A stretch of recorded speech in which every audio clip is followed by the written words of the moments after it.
कि भोला जहल दिया नहीं हरवा कि हमारा चारे दिन लेना धनिया जहल दिया नहीं हरवा। माता गौरा कहती है बाबा भोला से, आइएगा भैया, कि भोला जल दियो नहीं हरवा, स्वामिया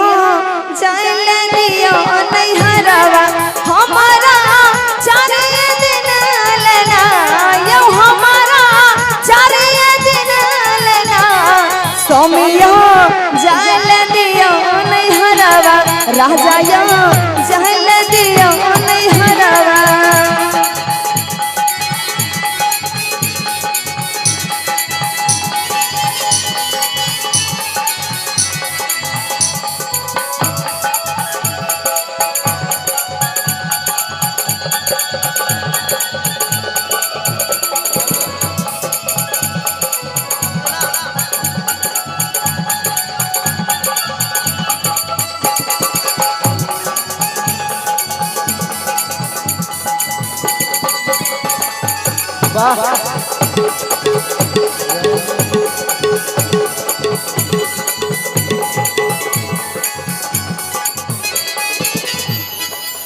कहते हैं भोले बाबा माता गौरा से,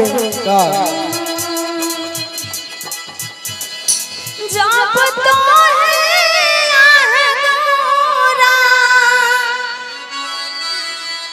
कि यार जइबा नहीं हरवा के पिसैलैना,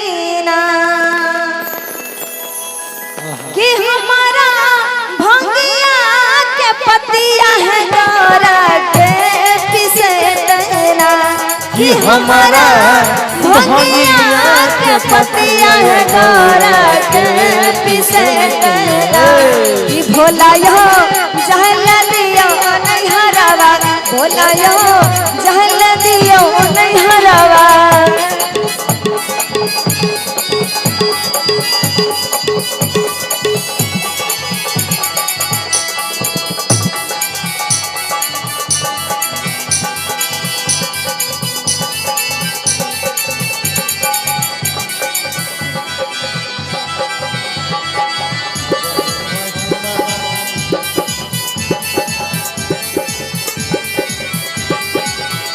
क्या बात है जी, हमारा पीसा हो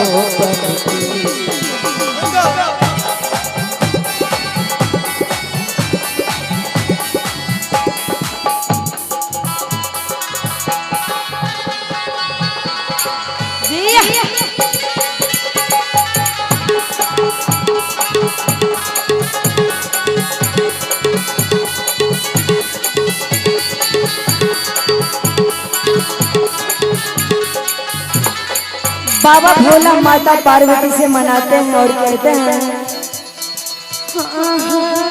जब तो है गौरा जइबा नहीं हरवा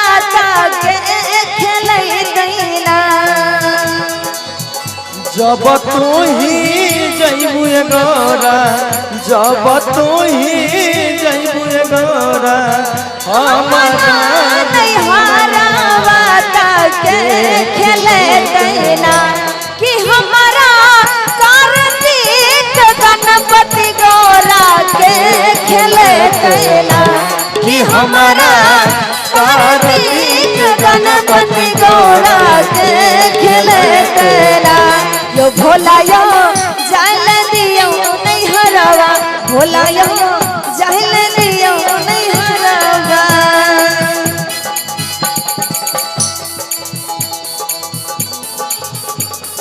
क्या बात है जी,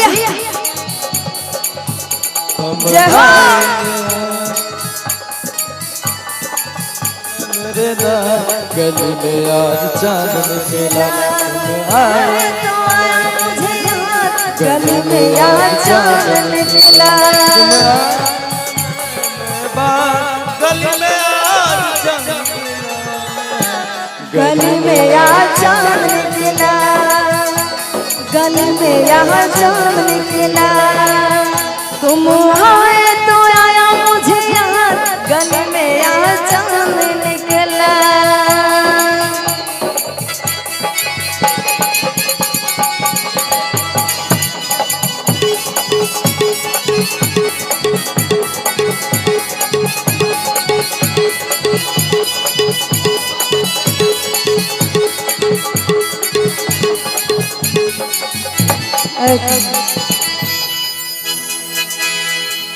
और